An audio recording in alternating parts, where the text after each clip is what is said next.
ayat 14 sampai dengan ayat yang ke-21.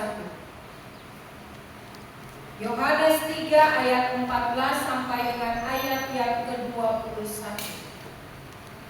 Kita akan baca secara bergantian. Saya akan membaca ayat yang ke-14, jemaat Tuhan membaca ayat 15 secara bergantian sampai berakhir pada ayat yang ke-21.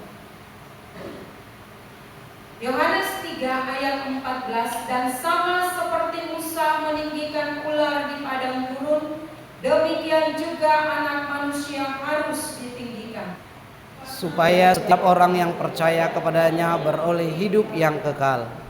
Karena begitu besar kasih Allah akan dunia ini, sehingga Ia telah mengaruniakan Anaknya yang tunggal, supaya setiap orang yang percaya kepadanya tidak binasa, melainkan beroleh hidup yang kekal.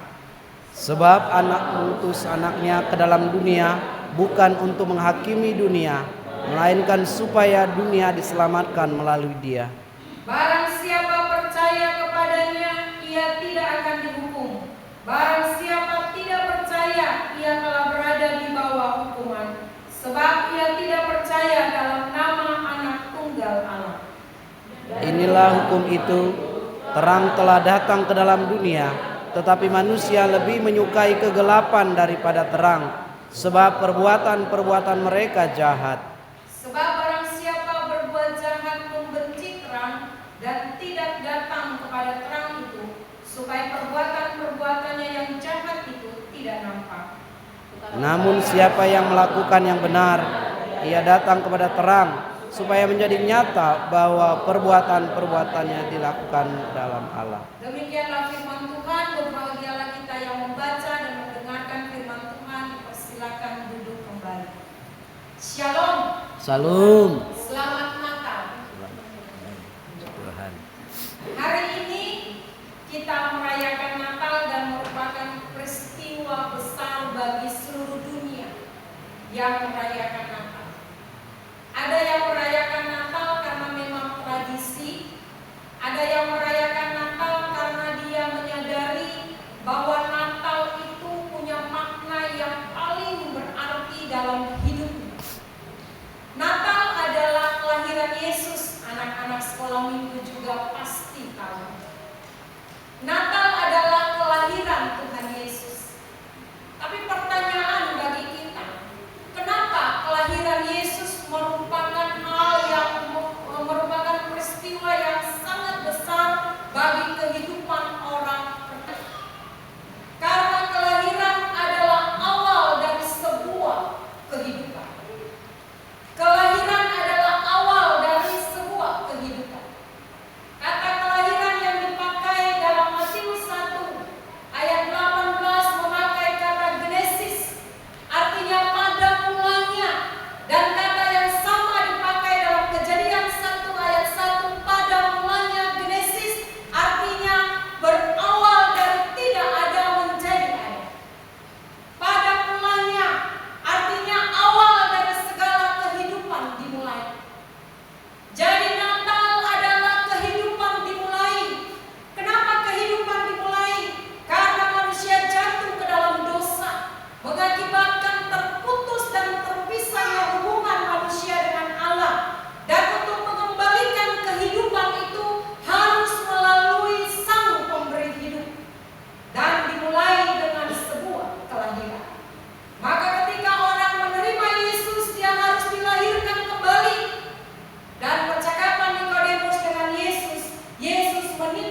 Sukacita yang besar dalam tema ini bukan hanya kepada penerima sukacita, tetapi juga pemberi sukacita.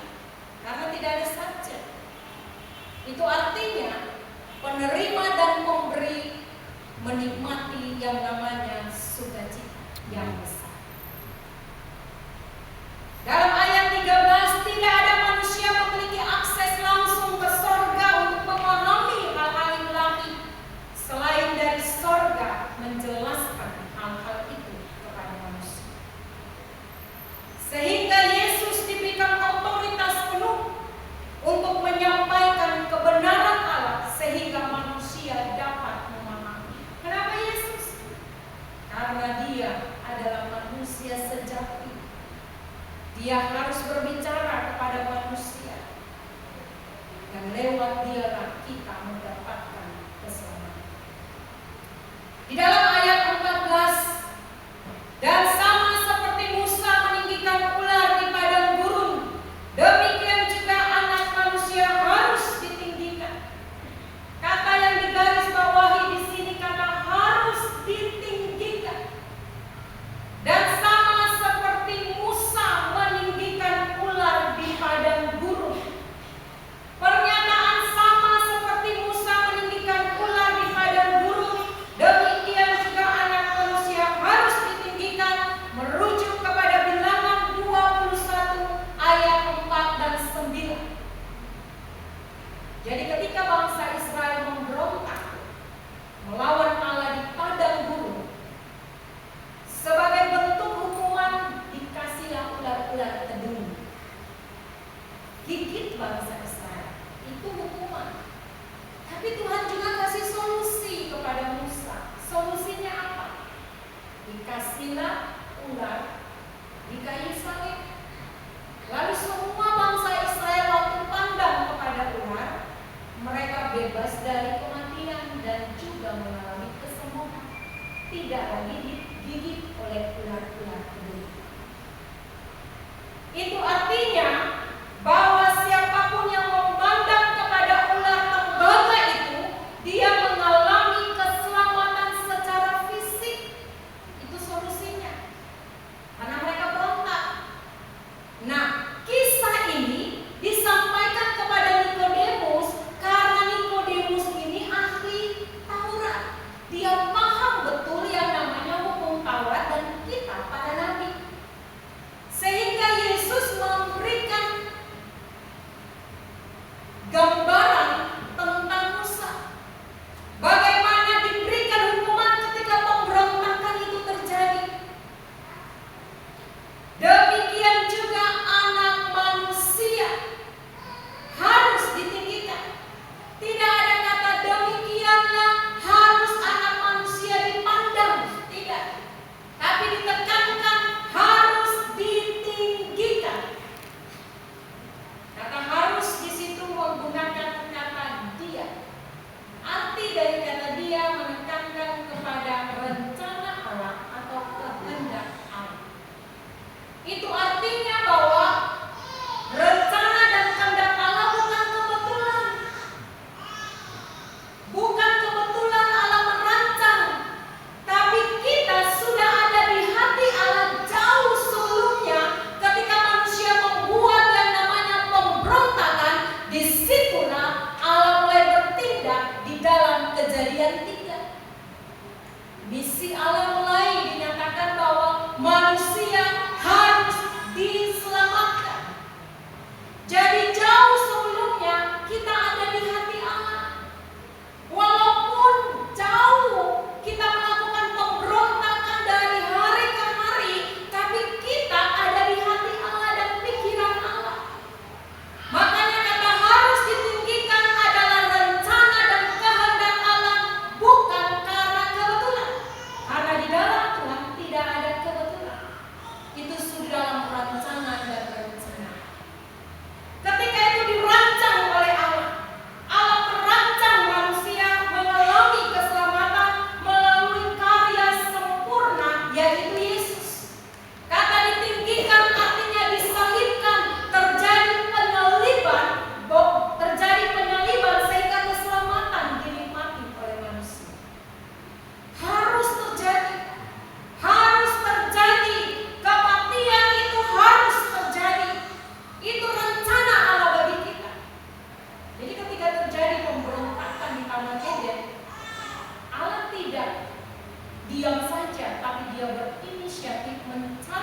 manusia yang berdosa.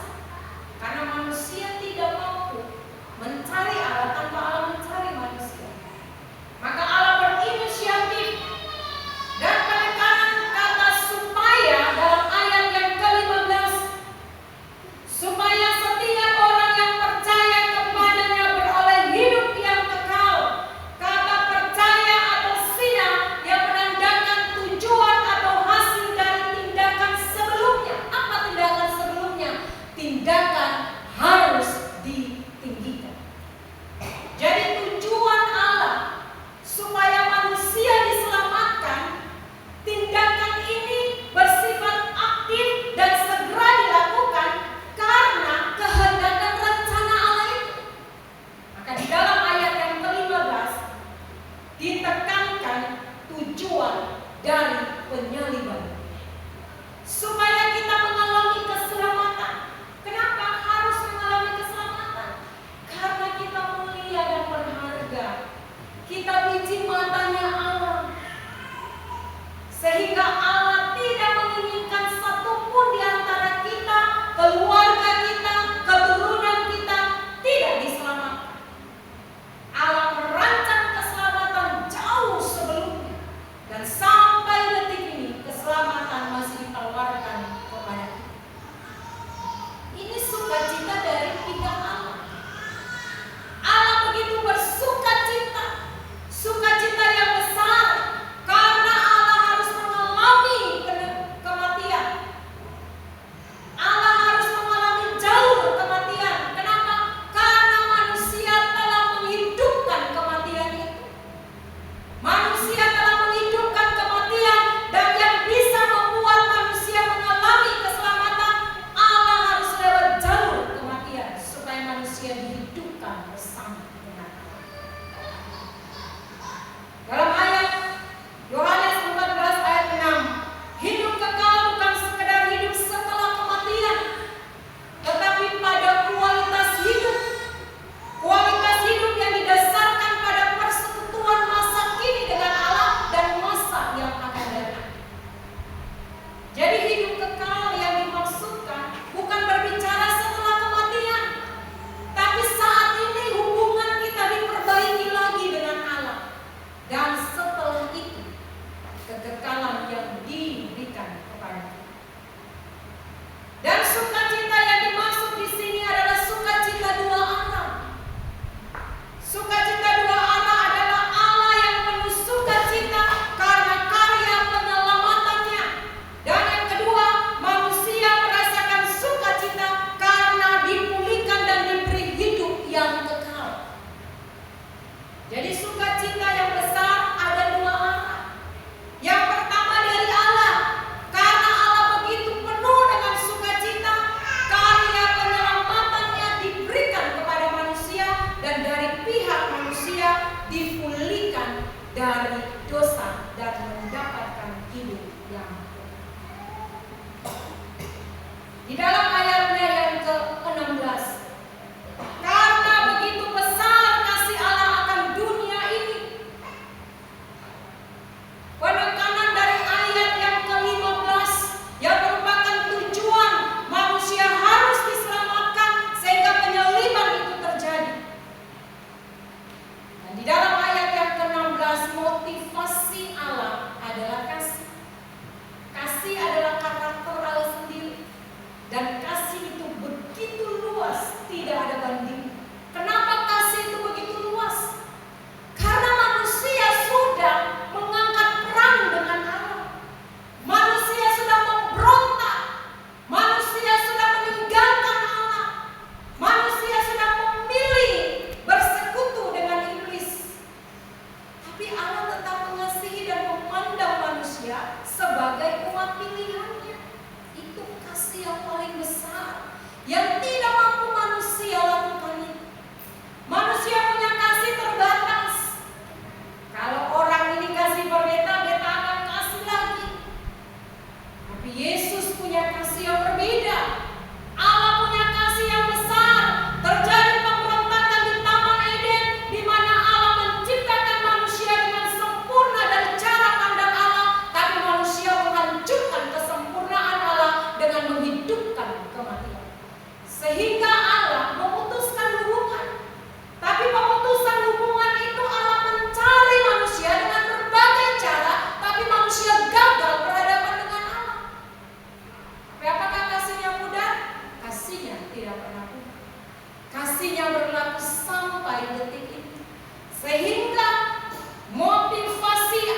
Beta suntikan lutut 7 tahun, tiba-tiba aku suruh kasih beta mau anak.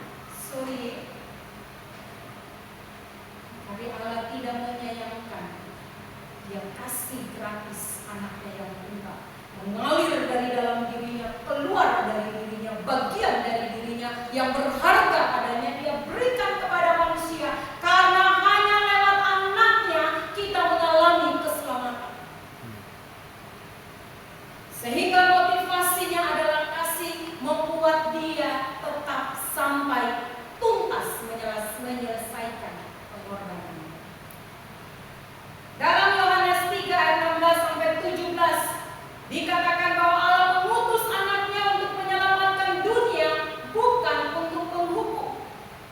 Sehingga sukacita Allah ini tercermin dalam pengampunan dosa dan kesempatan bagi manusia untuk dipulihkan. Tuhan kasih tawaran kepada manusia supaya manusia dipulihkan. Sebab Allah mengutus anaknya ke dalam dunia bukan untuk menghakimi dunia, melainkan menyelamatkannya. Itu berarti bukan Allah abai terhadap dosa, tetapi misi Allah keselamatan dan penyelamatan, bukan sebagai hakim dulu. Belum. Sehingga sukacita yang Allah rasakan, dia memberikan dirinya. Itu sukacita yang berasal dari diri Allah. Dia kasih hidupnya kepada manusia. Dia korbankan di tiang kayu salib supaya manusia diperdamaikan dengan Allah. Itu sukacita yang Allah miliki. Allah merasa sukacita besar ketika manusia terhilang dan juga manusia diberikan keselamatan. Itu sukacita. Dan dia masih memberikan tawaran kepada manusia untuk datang kepadanya. Itu sukacita.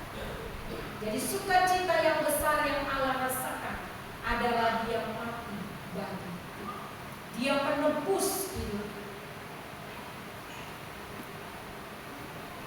Sukacita dari pihak Allah dan sukacita dari pihak manusia. Manusia mengalami sukacita dalam ayat yang ke-18. Barang siapa percaya kepadanya, ia tidak dihukum. Tidak akan dihukum. Sukacita karena tidak ada penghukuman. Sukacita yang besar yang dirasakan oleh kita adalah tidak ada penghukuman. Sukacita muncul dari apa? Dari jaminan keselamatan.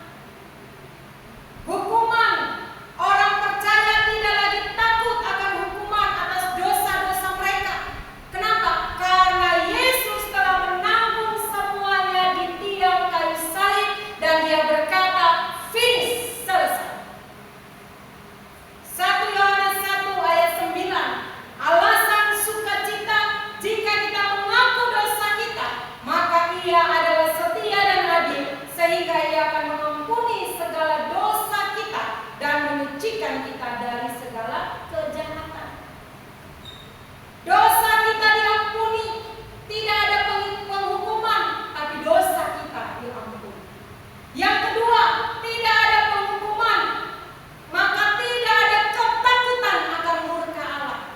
Roma 8 ayat 1. Demikianlah sekarang tidak ada penghukuman bagi mereka yang ada di dalam Kristus. Jelas, bukan beta yang bilang. Sehingga orang selalu menekankan tentang Allah hakim. Allah menghakimi, hakim suka menghakimi.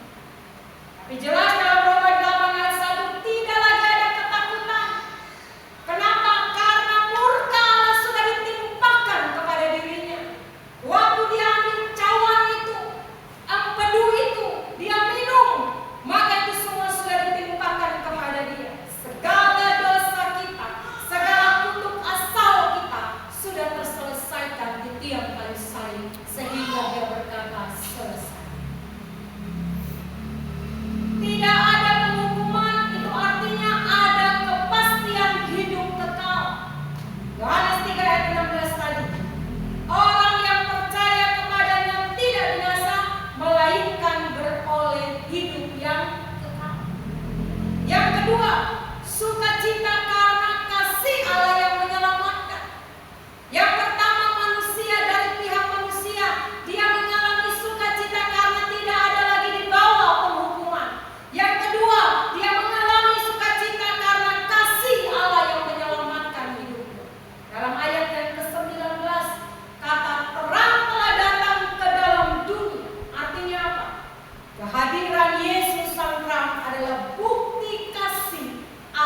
yang luar biasa. Ketika Allah menciptakan langit dan bumi, kegelapan menutupi samudera raya. Kenapa kegelapan menutupi samudera raya? Karena iblis sudah ada. Dia menguasai bumi. Maka pertama-tama Allah lakukan sebelum dia memberikan tatanan di Taman Eden, dia kasih terang menerangi. Maka Allah punya bukti kasih adalah terang itu untuk apa? Mengusir kegelapan dari diri kita. Kegelapan yang tadinya sudah kita ambil pada waktu kita berkompromi dengan si jahat di Taman Eden. Kegelapan menguasai saat itu. Tidak mampu manusia bisa mencari Allah. Maka Allah menerangi manusia dengan terang supaya kegelapan itu lepas dari diri kita. Bukti kasih Allah yang luar biasa. Sehingga sukacita datang karena Allah tidak membiarkan manusia binasa dalam dosanya, tetapi memberikan harapan melalui terang Kristus. Alasan kenapa itu diberikan? Lukas 19 ayat 10. Allah aktif mencari manusia yang terhilang karena manusia tidak bisa mencari Allah, hanya Allah yang aktif melakukan. Sebab anak manusia datang untuk mencari dan menyelamatkan yang hilang. Dalam Lukas 19 ayat 10. Yang kedua, kasihnya tidak terbatas dan ditawarkan kepada semua orang. Mazmur 145 ayat 9. Tuhan itu baik kepada semua orang dan penuh rahmat terhadap segala yang dijadikannya. Jadi tanpa batas.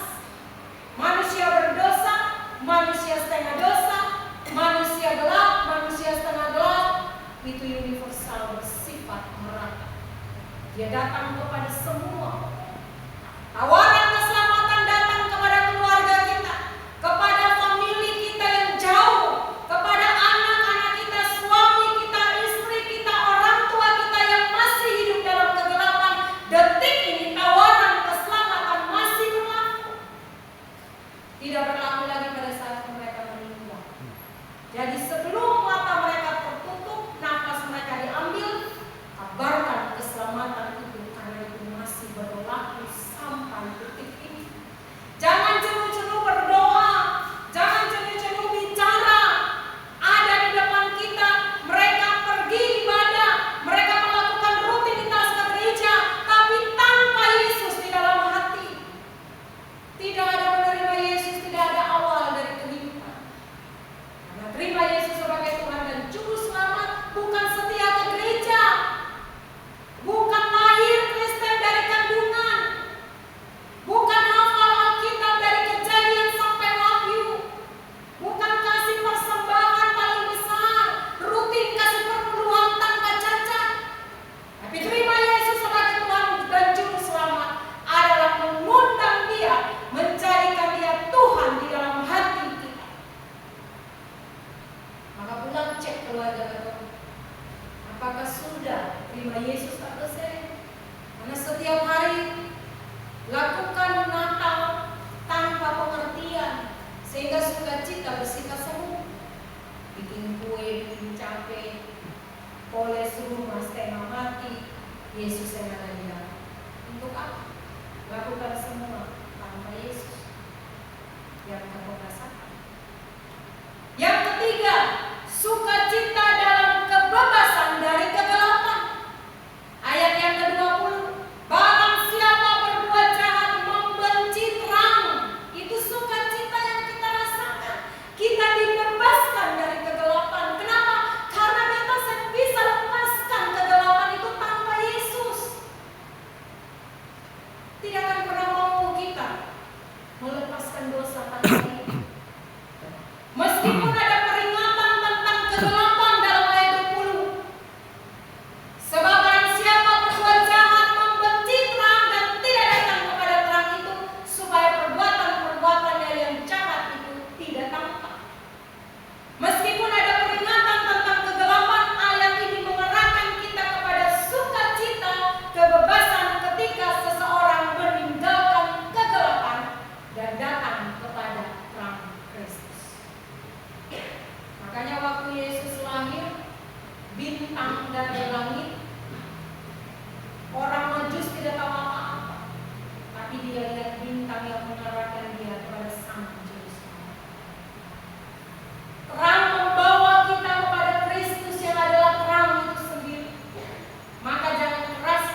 Dia hadir untuk membawa pengaruh yang baik bagi banyak orang. Iblis mau ditiru, makanya dia tiru semua kerajaan Allah, lalu dia mulai bawa kepada manusia. Roman dalam Efesus 5 ayat 8 sampai 9, hidup dalam terang memberikan kebebasan, hidup dalam terang memberikan kejujuran, hidup dalam terang memberikan damai sejahtera. Makanya dikatakan memang dahulu kamu adalah kegelapan. Kita dulu adalah kegelapan waktu belum terima Dia sebagai Tuhan dan Juru Selamat. Tetapi sekarang kamu adalah terang di dalam Tuhan, bukan terang di dalam rumah, terang di dalam kota, tapi terang di dalam Tuhan.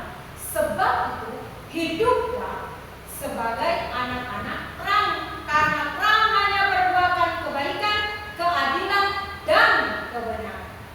Siapa yang adil masih hidup dalam kegelapan.